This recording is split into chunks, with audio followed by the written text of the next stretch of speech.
Ahí está, lo que hemos estado viendo es cómo se mueven las sustancias. Hemos hablado de difusión, hemos hablado también de electrodifusión. Entonces, ¿qué pasa cuando nosotros juntamos el componente eléctrico? Ahí está el componente eléctrico. ¿Qué pasa si nosotros ahora juntamos el componente eléctrico con el químico? Obteníamos la ecuación de Nernst. Déjenme poner esto en modo presentación, así es más fácil para mí, aquí yo lo veo en la otra pantalla. Llegamos a algunas ecuaciones.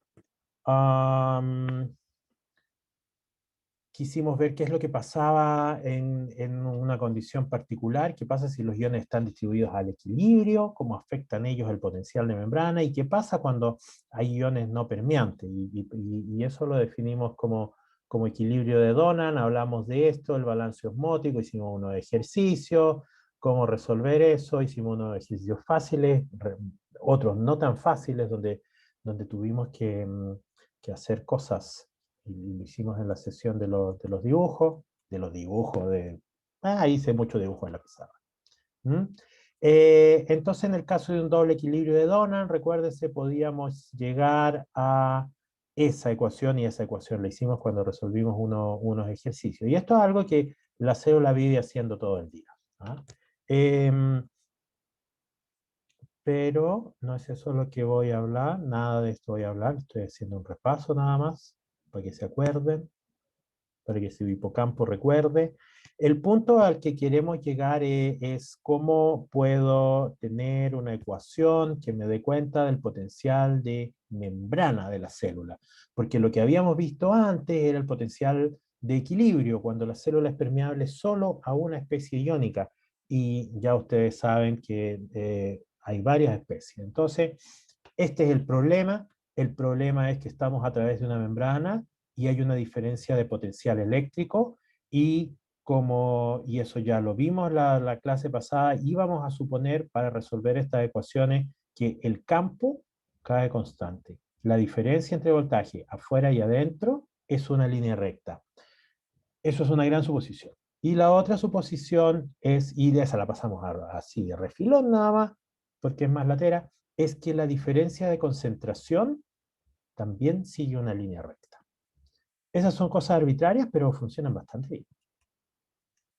Entonces vimos ahí latamente cómo desarrollar esta ecuación. Partimos de la ecuación de campo constante, y había que integrar esta ecuación, ¿no? Y aquí definimos la magia, porque teníamos esa ecuación de aquí abajo donde se está moviendo mi cursor, es una ecuación diferencial. Aquí hay una cosa bastante fea, porque la diferencial está aquí adentro, el U, el potencial reducido, ahí está el voltaje, y está elevado a un exponencial, que es feo. Y no sé cómo cambia el potencial en la distancia, y ese es el gran problema. Entonces aquí está la solución. Vamos a suponer que el potencial en la distancia, o sea, de U a de X, es igual a una línea recta. Y ahí está, y ahí todo eso puede salir de la integral. Entonces cuando integramos, esto de aquí está fuera del diferencial, porque es una constante, fácil y bonito. Y bla, bla, bla, también supusimos, estas de aquí son las suposiciones de que la concentración cae como una línea recta. Uy, y aquí entró al loop infinito, entonces eso es misterioso, no sé por qué entra ahí. Y finalmente yo llego a una ecuación, aquí la corriente, ahora transformo el flujo en corriente, y ahora tengo que poner todos los iones, porque son sodio, potasio y cloruro. Y voy a suponer que estoy en un estado en que la corriente es igual a 0. Y este va a ser un estado estacionario. Y ahí llego a esa ecuación. Y como de ahí nos estuvimos quedando, y hicimos un ejemplo. Entonces, ¿cuál es el punto? El punto es que hay una forma, hay una ecuación a la cual nosotros llegamos, que viene desde el potencial electroquímico, y que nos dice cuál es o nos predice cuál es el potencial de reposo. Uy, qué feo eso. Uy, eso es más feo todavía. Vamos a volver sobre eso feo, ¿eh? No sobre todo lo feo, porque no tiene mucho sentido. Entonces, ¿sirve para algo? Respuesta es, lo que alcanzamos a hacer es calcular aquí ¿Cuál es el potencial de reposo? Entonces, aquí está la ecuación, 58 logaritmo por las permeabilidades y las concentraciones yo las sé. Las permeabilidades aquí están, esto es un estimado. Suponiendo que la de potasio es 1, esto es arbitrario porque son razones de permeabilidades, así es más fácil. Ahí están los valores, le sobra un 0, ¿ah? Este de aquí le sobra un 0. A ver si se lo cambio ahora. Qué feo, porque hay que quitar todo eso. A ver. No, uy, no, ya. Ok, otro día se lo quito. Por eso no se lo había quitado. Entonces, aquí está con los valores. Yo sé los valores de las concentraciones y puedo calcular el valor y menos 70. Y menos 70 es un valor razonable para el potencial de reposo. Y ahora la pregunta es, ¿qué pasa si cambio la permeabilidad de la membrana? Y ahora, señor lápiz, venga para acá. Miren, ese valor son diferentes a esos casos. La permeabilidad de potasio vamos a decir que es 1, no cambia, y aquí está la gran diferencia, la permeabilidad sodio cambia muchísimo. Y eso es lo que es el spoiler del potencial de acción. Durante el pico del potencial de acción hay una apertura de canales de sodio que es tan grande que el potencial de membrana tiende a irse hacia el potencial de equilibrio de sodio, que es un valor positivo, como más 60 más o menos. Entonces tiende a llevar a la membrana a ese potencial. ¿Lo permiten o lo predicen las ecuaciones? Claro que lo predicen las ecuaciones. Y aquí pongámosle números ahora, ahí está, y en lugar de 0.03, aquí hay un 15, y ahora eso nos da un valor razonable para el pico del potencial de acción, suponiendo ese cambio de permeabilidad. Entonces, esta ecuación se ha usado bastante, es bastante razonable, y nos permite entender el potencial de membrana, cómo cambia el potencial de membrana variando solo las permeabilidades.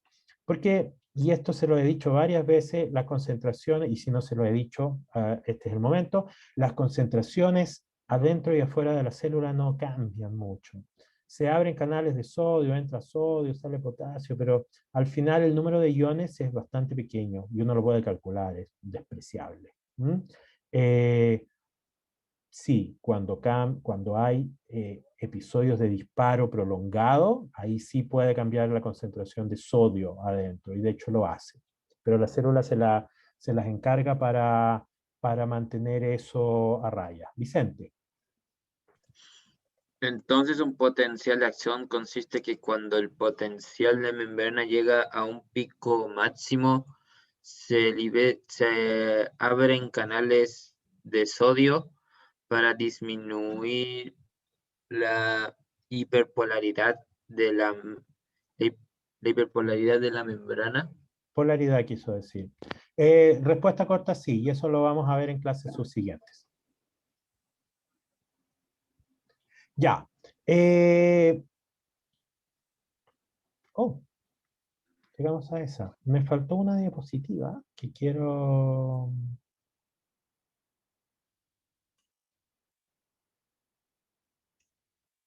Esto no, ni miren eso, porque eso no vale la pena.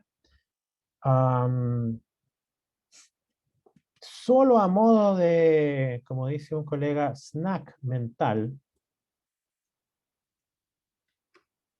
algunas de esas ecuaciones llegamos a estas formas de la corriente. Entonces, esta es la corriente total que derivamos después de integrar, llegamos después de integrar el campo constante, y esta es la corriente total, y podemos separarlo en corriente de entrada y corriente de salida.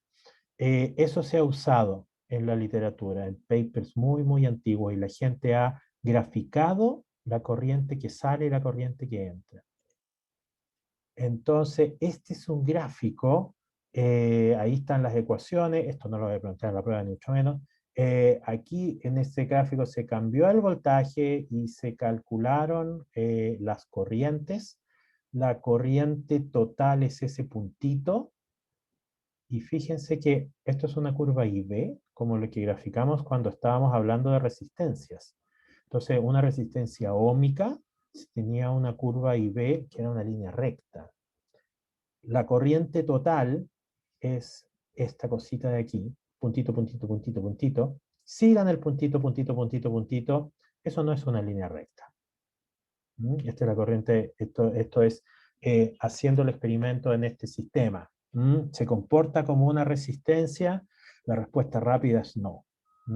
O sea, es una resistencia, pero ¿se comporta esto como una resistencia que sigue la ley de Ohm?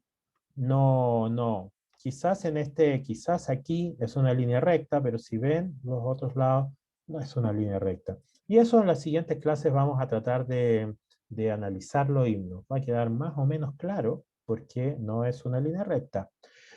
Respuesta corta, hay canales dependientes de voltaje.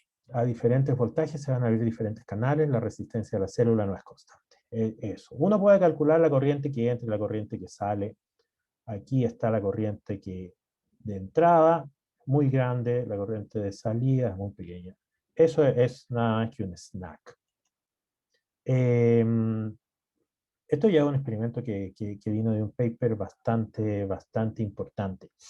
¿Qué pasa si yo tomo la ecuación de Goldman, Hodgkin y Katz de campo constante y yo quito las permeabilidades del sodio y el cloruro?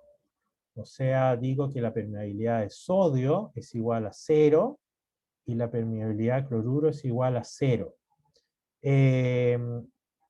Señor lápiz me va a ayudar, la permeabilidad de sodio hace que todo eso sea 0, todo eso sea 0. Si la permeabilidad de cloruro es 0, todo eso se hace 0, todo eso se hace 0. Y miren con lo que nos quedamos. Nos quedamos con esto, RT sobre F, logaritmo de las permeabilidades que se van. Y ahora, esto yo sé que me queda 58, logaritmo de la razón de las concentraciones. Eso es la ecuación de Nernst. Entonces, interesante ecuación a la que hemos llegado.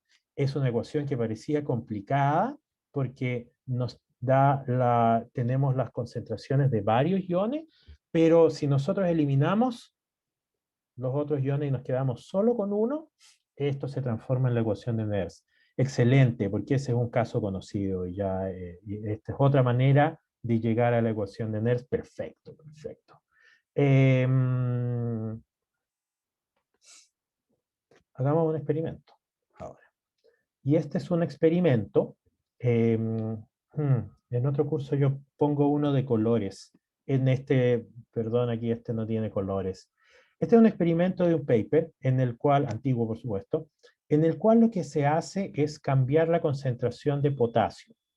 Entonces, aquí es 1 milimolar, 5, 10, 50, 100, 500.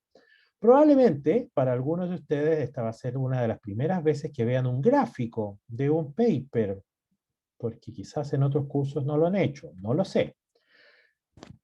Esa escala está más rara.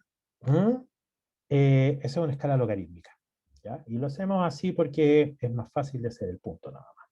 Entonces, el punto aquí es el siguiente. Si nosotros cambiamos la concentración de potasio, miren lo que pasa con el potencial de reposo. Partimos en menos 80 y ahora el potencial de reposo calculado con esta ecuación. Calculado con esa ecuación. Goldman-Hodgkin y Katz. El potencial de reposo va a ir cambiando conforme yo cambie el potencial de la membrana. Eso es un experimento. Y también esto de aquí es el resultado de la simulación, del cálculo nada más, pero si uno hace el experimento da exactamente lo mismo. Perfecto, entonces esto nos dice que en potasio controla el potencial de membrana. ¿Por qué? Porque hay una alta permeabilidad a potasio en la célula. Si ustedes hacen ese experimento para sodio, yo se los voy a dibujar aquí, con otro, voy a traer un color. Vamos a usar un color más raro. Vamos a calcular, vamos a decir que, que el potencial de membrana empieza aquí, solo por decir un número cualquiera. Entonces, si yo cambiara la concentración de sodio,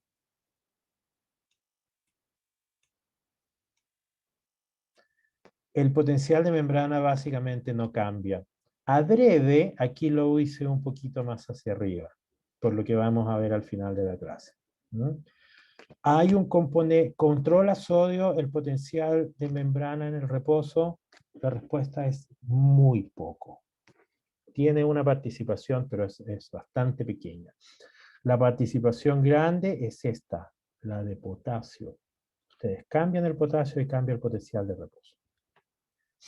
Esa línea que está ahí punteada, esa línea corresponde a graficar el potencial de equilibrio de potasio usando esta ecuación. Si nosotros usamos esa ecuación, resulta que se parece bastante la línea punteada, que es la ecuación de Nernst, versus esta otra línea, que es la ecuación de Goldman-Hodgkin y Katz. Lo voy a escribir aquí. Vamos a traer el color uy, ese no, bueno, da lo mismo.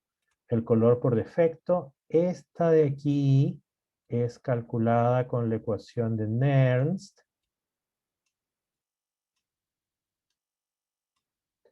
Esta otra línea es calculada con la ecuación de campo constante o Goldman-Hodgkin y Katz.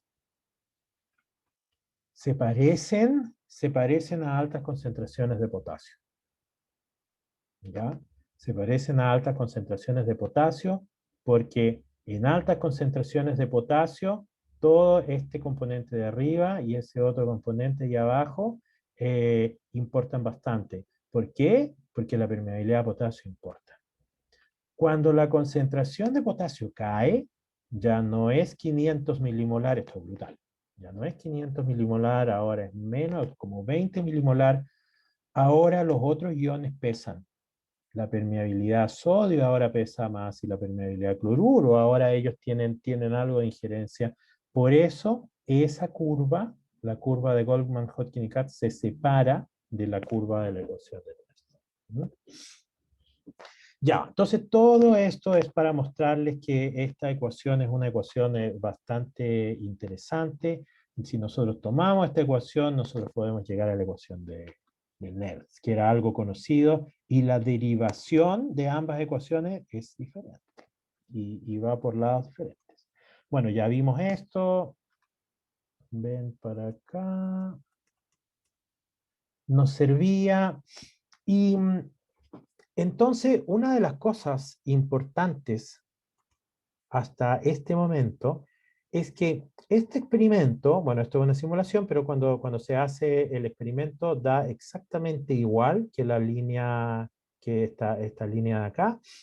Este experimento nos sugiere fuertemente que el potasio es el que está manteniendo el potencial de reposo y que probablemente el flujo de potasio es el flujo más importante en la célula. Hasta ahí estamos bien. Pero resulta que este experimento del grupo es Hodgkin, este nos va a salir hasta en la sopa porque él fue de los primeros que empezó a estudiar los flujos a través de una célula. ¿Cuál es la célula que estudió y estudiaron varios grupos? El axón de Calamar. Creo que ya se los he dicho en este curso, es una célula, el axón es una parte de la célula, es bastante largo, y uno puede meter y quitar cosas, puede meter electrón, y es fácil de manipular. Entonces el experimento, los experimentos que estaban haciendo era tratar de medir los flujos, medir cuánto sodio entra al axón de Calamar, cuánto potasio entra y sale, y cómo eran estos flujos de iones. No sé si en biología celular les dijeron cómo se miden los flujos de iones. No sé si Margarita o María le habrán hablado de eso. Si no se lo dijeron, no importa. El método clásico para medir el flujo de iones a través de una célula cualquiera es usar isótopos radioactivos. Entonces uno, por ejemplo, si quieren medir la salida de un ion, toman la célula, le inyectan o le incuban esta célula con el isótopo radioactivo y ven cuánto isótopo radioactivo entra o sale, dependiendo de lo que quieran ver, a la célula. Em, eso es el método clásico. Todavía se usa porque es bastante cuantitativo. Nosotros podemos preparar una solución con el ion radioactivo y podemos, sabiendo la tasa de decaimiento, podemos calcular la concentración. Entonces, al final, lo que uno mide, las unidades son cuentas por minuto, porque, bueno, el isótopo radioactivo lo que hace es tira partículas, dependiendo de la energía, el tipo de partícula, gamma, beta, eh, y eso pega en una pantalla en el detector y salen fotones, y eso es lo que se cuenta de fotones. Eh, Todo eso es uno a uno en estequiometría, entonces uno puede saber cuántos iones metió y cuál es la concentración, y puede medir cuántos iones se fueron de un lado para el otro. Entonces, es un método bastante preciso, muy cuantitativo. Vamos a ver hoy otro método que no es muy cuantitativo, hacia el final de la clase. Entonces, en este experimento, lo que se quiere saber es, aquí hay flujos de iones, entonces, ¿qué pasa si yo cargo a la célula, le pongo sodio radiactivo, ese es el isótopo radioactivo, tiene una vida media muy baja, eh, pero no importa, yo lo meto adentro del axón de Calamar y cada cierto rato voy a ir sacando solución extracelular y voy a ir contando cuánta radioactividad hay en la solución extracelular. Recuerden, el isótopo radioactivo está dentro del axón y vamos a ver cuánto sale. Eh, ¿Por qué? Bueno, porque hay que saber cómo es esto de los flujos. ¿Hay flujo? Porque hasta ahora yo les hablaba de potasio nada más. Entonces, cada puntito es un punto experimental en el que se quitó un poquito de solución, se midió cuántas cuentas por minuto hay de sodio. Entonces, en los primeros 100 minutos, básicamente, bueno, hay una bajada. Entonces, pero no nos vamos a importar, no nos va a importar esto. Entonces, esto es, a ver, déjenme ver, flujo, plotting, claro, esto es flujo, es la velocidad de salida. ¿Cuánto sale? Entonces, hay una salida de sodio, el sodio sale de la célula, ¿ya? Pero miren lo que se hizo aquí. Estos señores le pusieron un bloqueador metabólico. En esa época no se sabía qué significaba esto. Lo único que sabían es que la célula se moría y partes del metabolismo, el ciclo de Krebs, la síntesis de ATP, en este caso, se detiene. Y miren lo que pasa cuando ponen este experimento que bloquea la síntesis de ATP. El flujo se va básicamente a cero. Entonces aquí hay algo. ¿Qué pasa si quitamos esto? ¿Es reversible? ¿Es reversible esto?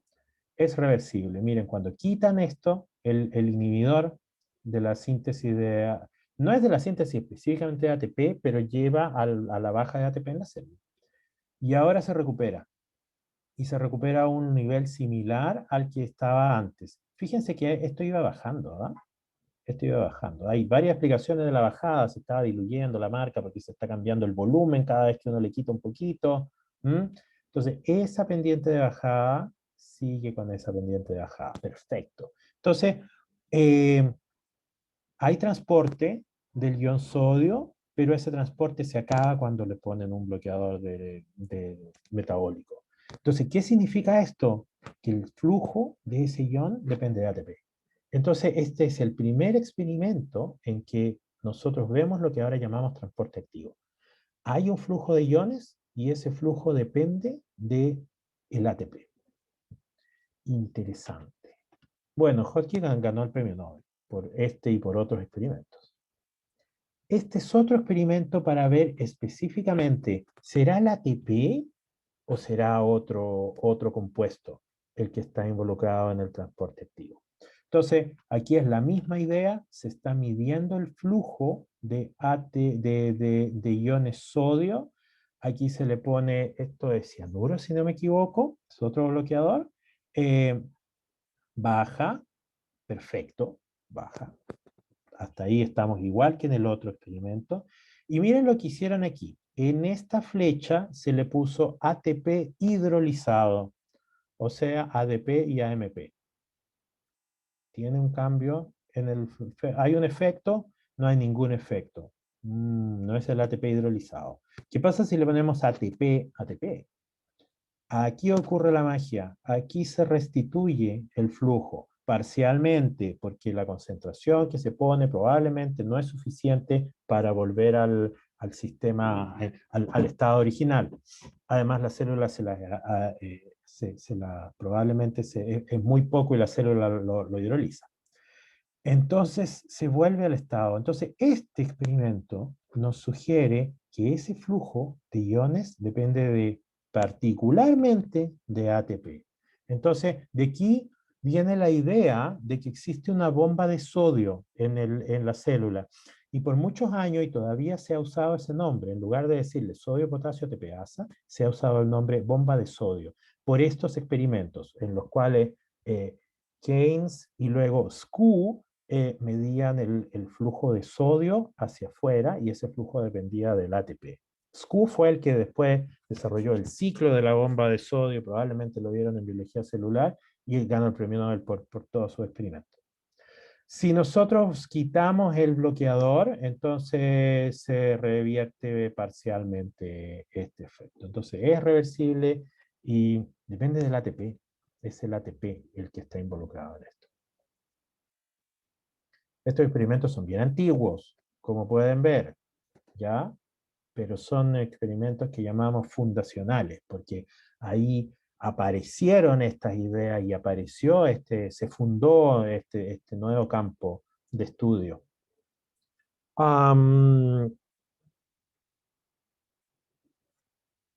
Tengo que acordarme de que este experimento, porque tiene varias partes, así que déjame 10 segundos.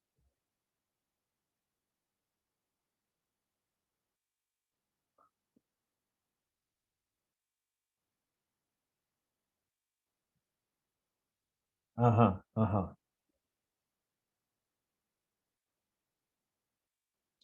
Este es un experimento en que va a complicar la cosa, porque nosotros sabemos que la bomba sodio-potasio ATPasa, de la que hemos hablado, no solo hidroliza ATP, sino que manda sodio para un lado y potasio para el otro lado. Y ahora les voy a decir algo nuevo. Depende de los iones para que funcione. Si le quitan los iones, pasan cosas funny, como dicen los gringos. Funny no es chistoso, sino es así como desconcertante. Entonces ahora vamos a seguir midiendo en este axón el flujo de sodio hacia afuera. Se carga la célula con sodio, se mide el flujo hacia afuera. Estos son los dos puntitos que están aquí. Y ahora se hace un truco, y ese truco es quitar sodio. Entonces, ¿dónde está? Fillet, potasio free. Entonces, en estos casos, aquí en esto tenemos 10 milimolar de potasio afuera. Esta bola negra es cuando se quitó el potasio de afuera. Miren lo que pasa cuando se quita el potasio de afuera. Se acaba la magia. Disminuye mucho el flujo. Entonces, este flujo no solamente depende de ATP, como se los mostré en la diapositiva pasada, este flujo de sodio depende también de la concentración del otro ion, de ese ion potasio. Y ahora sabemos que en cada ciclo se mueve sodio por un lado y se mueve potasio para el otro lado. Entonces, ese movimiento requiere el ion potasio. Si ustedes hacen el experimento opuesto, pasa lo mismo. Si ven el flujo de potasio, requiere el ion sodio. Entonces, este punto de acá es para mostrar que el flujo de sodio requiere potasio en el lado de afuera. Entonces, volvemos a la condición original, volvemos aquí, listo. Se le pone esta cosa que es el bloqueador para hacer el experimento. Vemos lo que ya sabemos, se va a la B, el flujo de sodio disminuye brutalmente el flujo de sodio.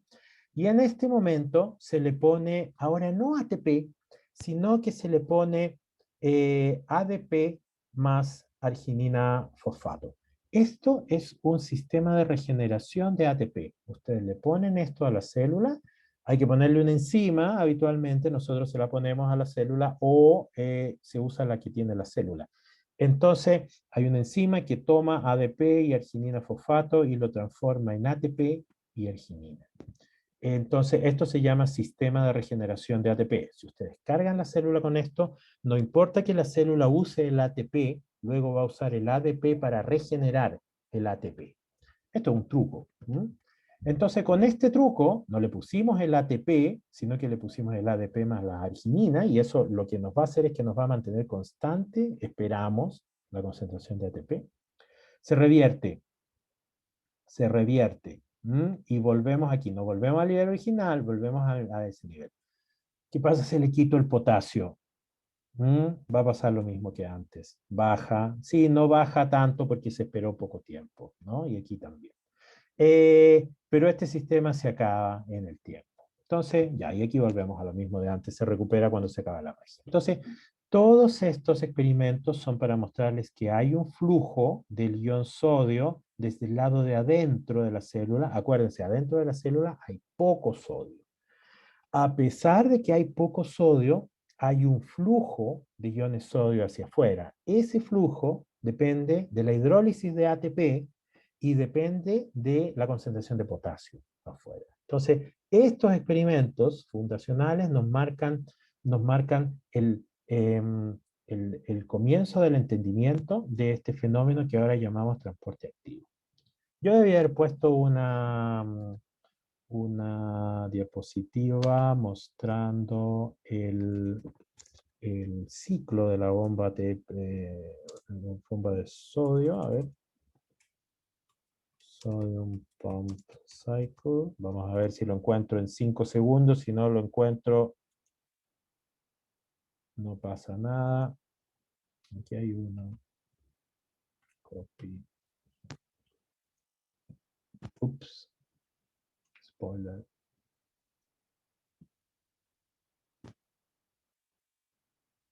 Ah, este lo he usado en otro. Oh, se ve horrible. Casi no se lee. Este de aquí se leerá. Perdón por la improvisación. Ah, este de aquí es uno conocido. Está tonto esto, ¿por qué está tonto? Sí, habitualmente el tonto es el que usa el computador, yo sé. El problema siempre está en el usuario. Esto se ve peor. Problema de capa 9, como decía un alumno. O capa 8. Horrible. Entre el teclado y la silla. Entonces, este es un mono bastante feo que nos dice, no, esto es por lo cual Scu ganó el premio Nobel, entender el funcionamiento de la bomba sodio-potasio TPasa, y esta lo que hace es que toma sodio, ¿dónde está? Aquí entra un ion, el ion sodio, ese ion entra a ese sitio, se fosforila, y esto es algo que ojalá lo hayan visto en biología celular, si no, no pasa nada. No solamente hay hidrólisis de ATP, sino que el fosfato inorgánico queda aquí fosforilado. Entonces ahora hay un intermediario fosforilado en esta bomba. Y este intermediario fosforilado cierra la puertita de aquí adentro y abre una puertita para afuera, y ahí sale el sodio. Ahora entra el potasio, probablemente a otro sitio, ¿ya? No es la misma, no es el mismo hoyito, si ustedes quieren pensar, probablemente no es. Entra potasio, ahora se cierra, se desfosforila, miren aquí, entre este y este, perdió el grupo fosfato y ahora tira el ion potasio hacia el otro lado, y ahora en esa posición está listo para capturar el ion sodio. Esto es un modelo hecho con dibujitos. ¿Qué es lo que sabemos aquí? Sabemos varias cosas. Sabemos que hay hidrólisis de ATP. Les mostré que era ATP y no eran los otros, ya no era ADP. Sabemos que hay un intermediario fosforilado. Eso lo mostró Scu y por eso ganó el premio Nobel, ¿ya?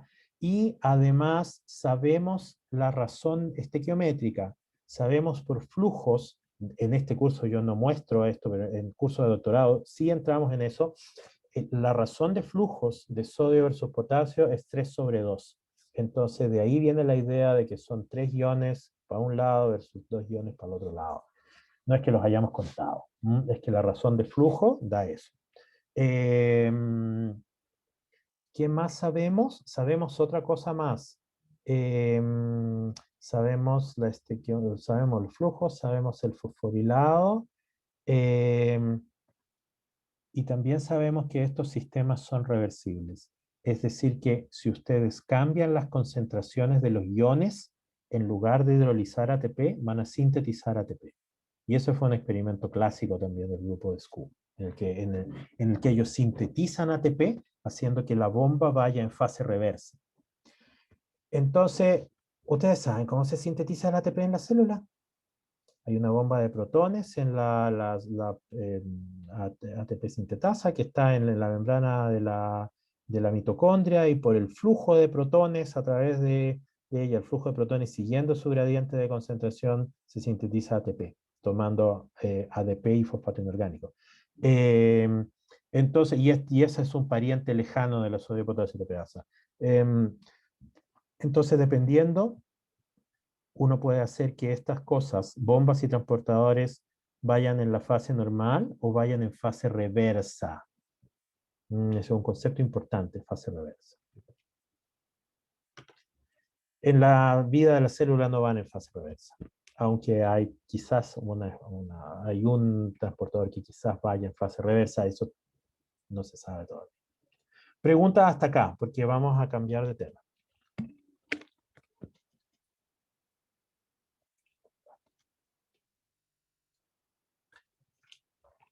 Se me acabó el café, así que tengo que tomar agua helada.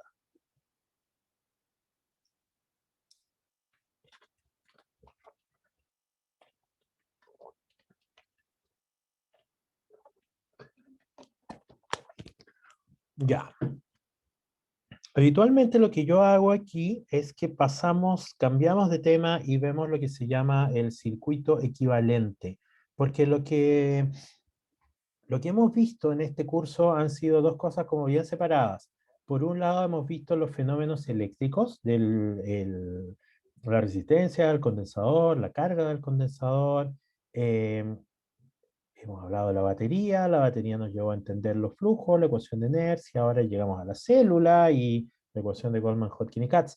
Pero ahora vamos a tener que juntar estas cosas y vamos a tener que ir al siguiente tema, que va a ser vamos a ir hacia la generación del potencial de acción. Pero este año vamos a hacer una innovación y vamos a hablar de un ejemplo de la vida real.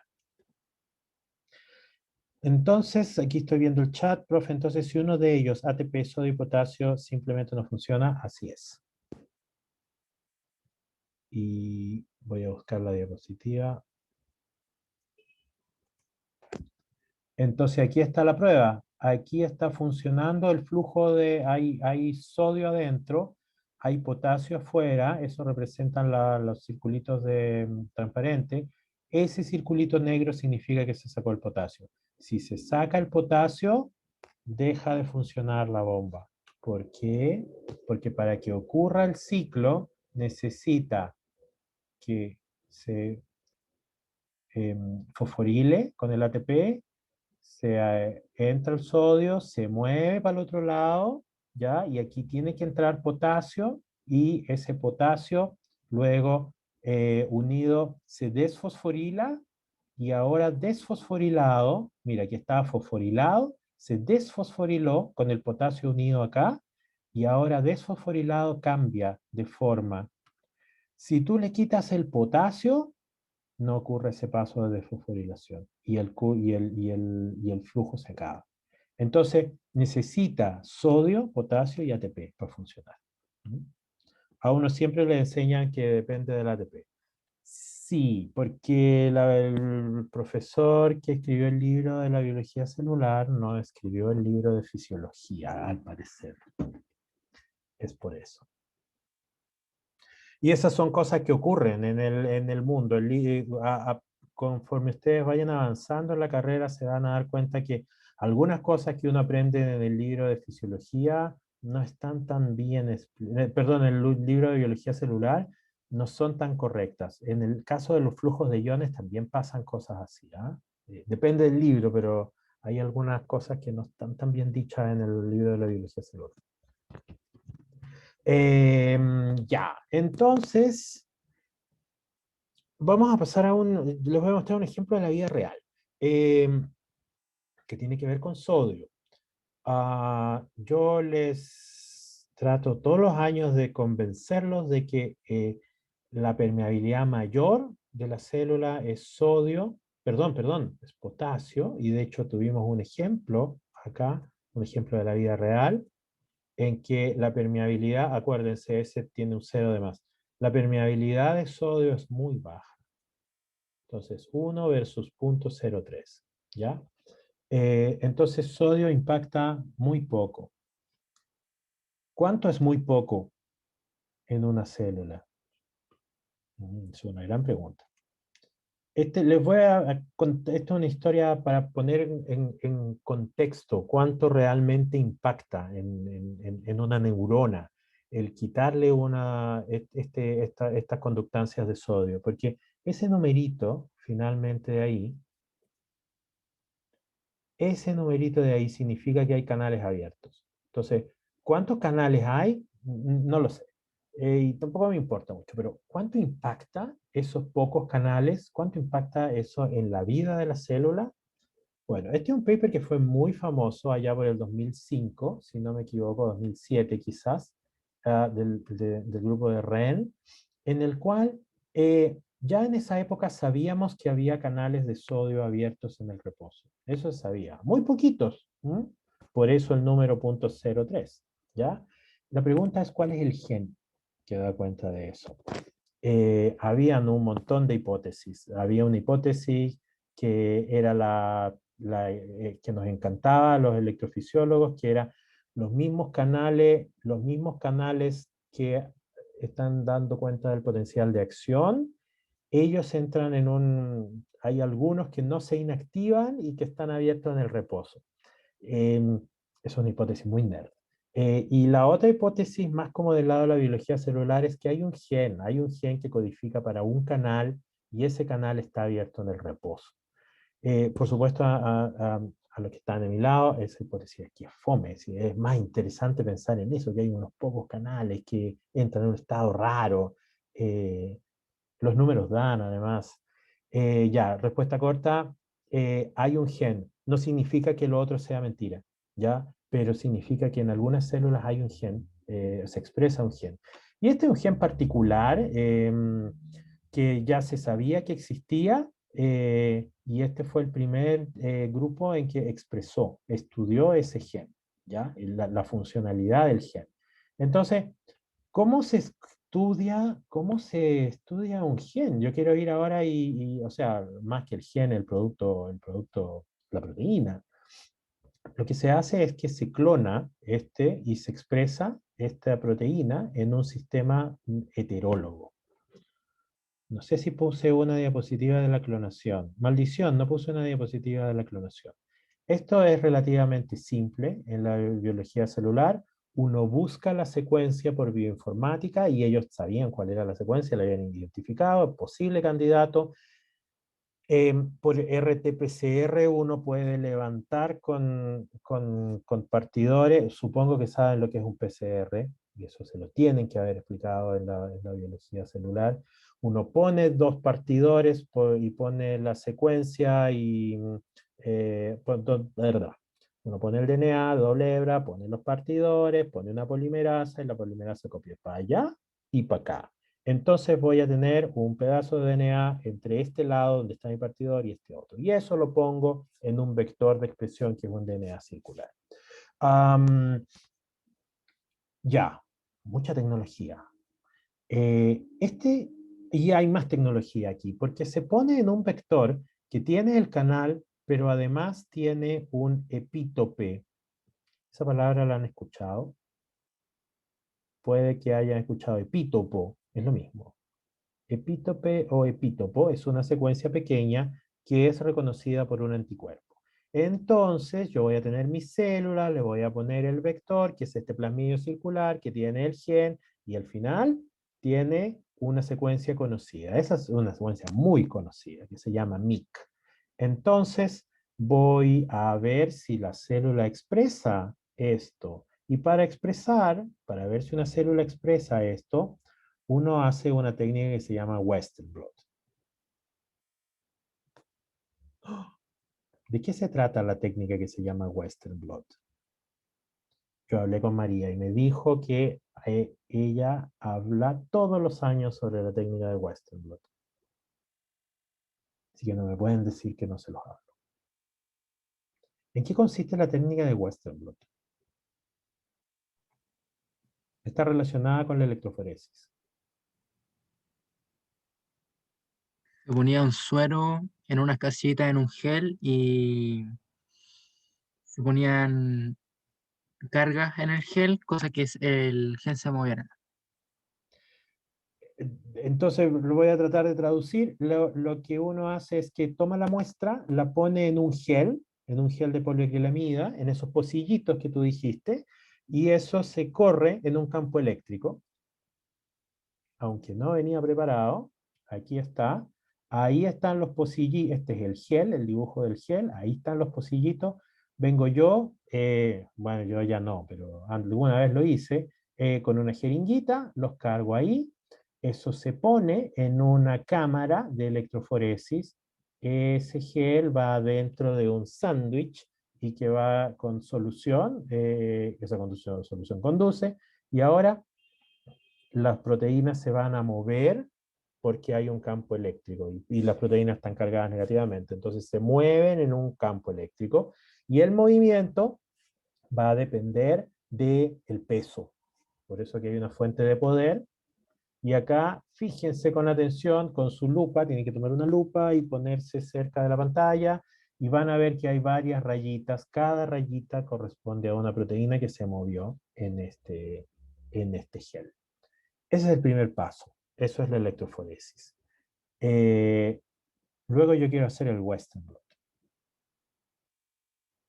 ¿Qué era el Western blot? ¿Alguien se acuerda?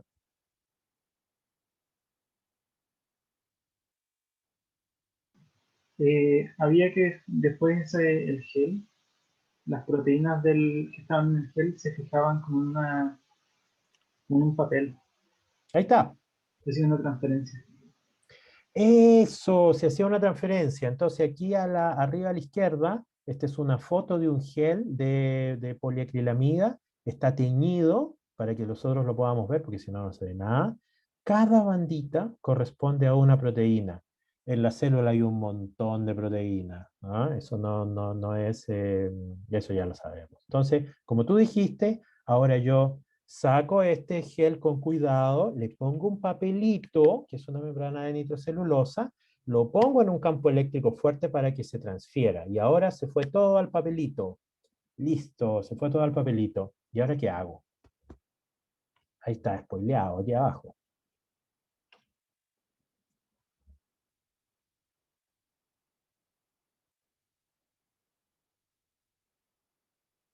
Esas cosas tan feas de colores son anticuerpos.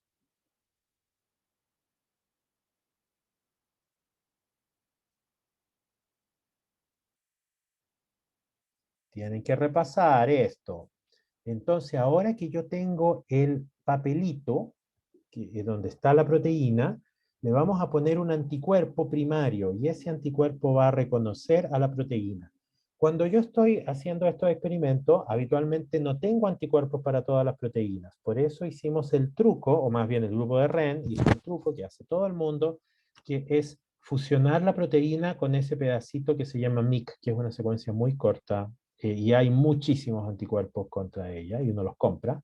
Entonces, ahora ponemos los anticuerpos y el anticuerpo primario se une físicamente donde está la proteína, en este caso donde está MIC.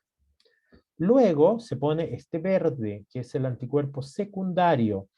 ¿Por qué se hace con primario y secundario? Para amplificar la señal. Entonces, este anticuerpo secundario se une al anticuerpo primario. Esto tienen que pensar que son muchos, muchos anticuerpos primarios. A cada uno se unen muchos anticuerpos secundarios. Y este anticuerpo secundario, hay varias versiones. Hay algunos que son fluorescentes, y hay algunos que tienen una enzima que genera luminosidad y uno puede detectar la luz. Como sea, uno detecta fotones. Entonces uno pone aquí, a esto antaño, uno le ponía una película fotográfica, como de radiografía, y lo ponía en la pieza oscura por un rato, y luego revelaba esta película fotográfica y veía unas rayas. Esas rayas, o llamadas bandas, esas bandas corresponden a la proteína que estoy buscando. En este caso, la secuencia MYC. Aquí no hay, porque probablemente en ese carril no está la proteína. ¿Mm? Así se hacen estos experimentos. Entonces, así uno expresa proteínas y luego uno va a mirar si están estas proteínas. Y esto nos va a salir de nuevo otras veces. ¿Ah? Y cuando lleguen a química fisiológica, esto lo vamos a ver varias veces. Entonces, en este experimento de aquí arriba, lo que hace Ren es que toma dos tipos de célula, una célula que tiene la proteína que él identificó, unida a MYC, le pone el anticuerpo anti-MYC y ahí se ve en la bandita, está presente. Este es otro pocillo de célula que no tiene nada. ¿Mm? Entonces, no tiene esta secuencia. Le pone el anticuerpo para ver y no hay nada. Perfecto. Entonces, esto nos dice que esta célula, esto se está expresando. Ya que se ve MYC, está presente, significa que esto de acá también está presente porque está fusionado. Entonces, listo. Y ahora el experimento que realmente importa. Esto de aquí es un canal, es el primer experimento. No vamos a entrar en la física porque esto lo vamos a ver en clases posteriores de cómo se hizo este experimento. Esto se hace con una técnica que se llama patch clamp, uno registra la corriente a través de la célula. Lo que importa es el resultado de acá. Si esto es una resistencia, voy a ver una gráfica corriente-voltaje con una cierta forma. Y aquí se ve, cambia el voltaje de la célula y se ve que hay una corriente y esto sigue la ley de Ohm. Perfecto. Esto es el registro del experimento que se hace, ¿no? Entonces, se cambia el voltaje. Esto lo vamos a ver con detalle en el futuro, ¿no? Así que esto no me importa mucho. Se cambia el voltaje y aquí se mide la corriente y luego tomo la corriente, cada puntito de ahí tomo la corriente y la grafico versus el voltaje y se ve. Miren ese registro, se ve muy grande la corriente. Aquí en unidades de corriente, 500 picoamperes, entre este de acá y este de acá hay más o menos 1500 picoamperes. Esta es una célula que no tiene nada. Entonces básicamente no hay nada. Esto nos muestra que cuando él metió este canal generaba corriente. Hay una corriente. No les voy a contar que es una corriente de sodio, me van a tener que creer que es selectivo.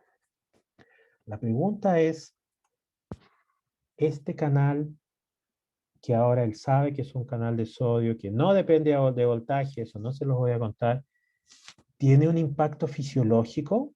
Bueno, este canal se expresa en un grupo de células, que son las células que tienen que ver con controlar el ritmo respiratorio. Entonces, este es un registro del nervio, el nervio C4, que sale del grupo respiratorio y que va al diafragma. Esto está disparando espontáneamente.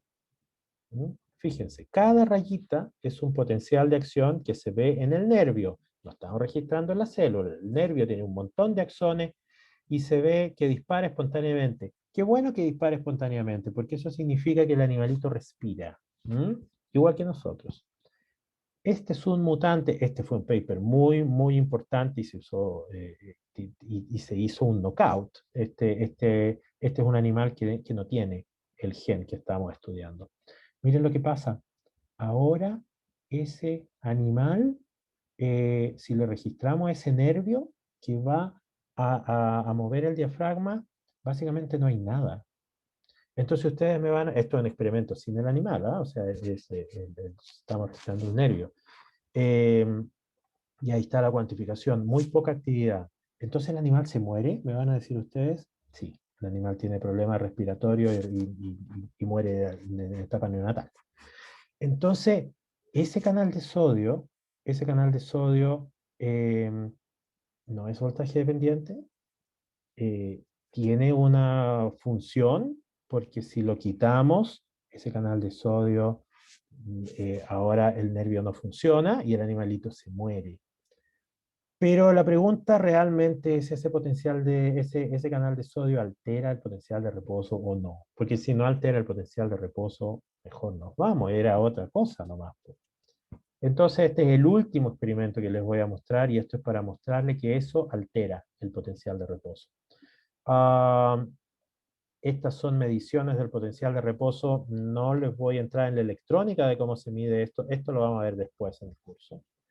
Aquí está el animal wild type. Miren cuánto tiene el potencial de reposo. Voy a decir que esto es 40 menos 60. El animal sin este canal tiene un potencial de reposo más hiperpolarizado.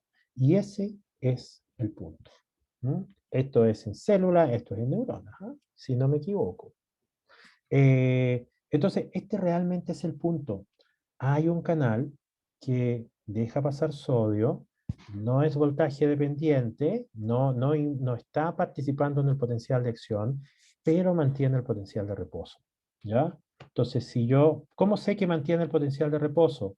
Porque este es el potencial de reposo de una neurona. Si yo le quito a esa neurona ese gen, el potencial se va más hacia abajo. ¿Hacia dónde? Al potencial de equilibrio de potasio.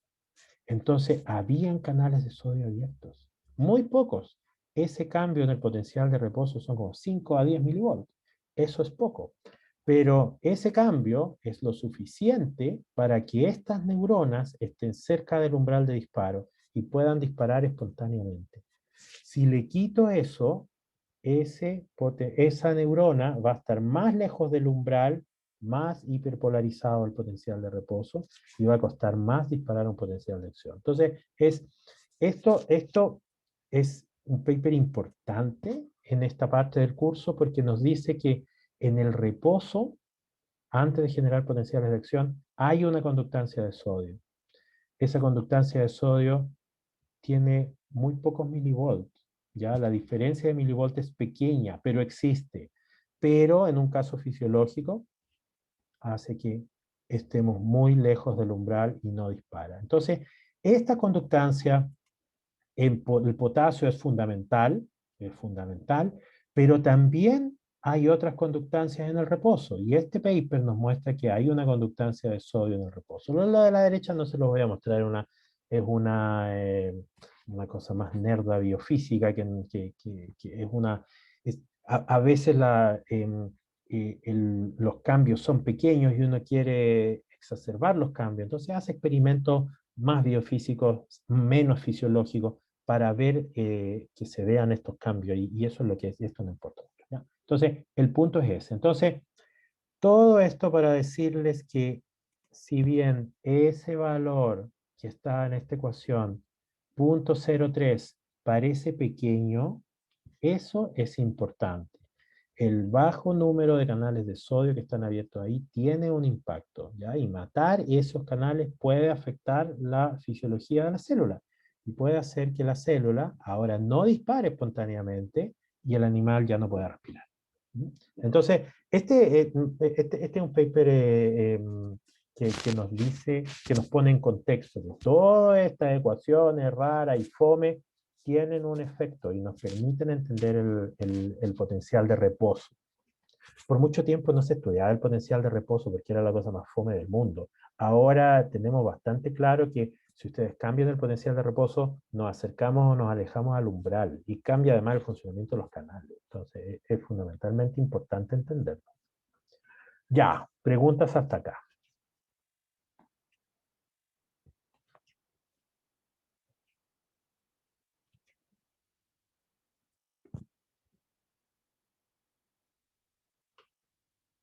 Todos se quedaron dormidos. Pulpito sigue aquí, vivo. Ya.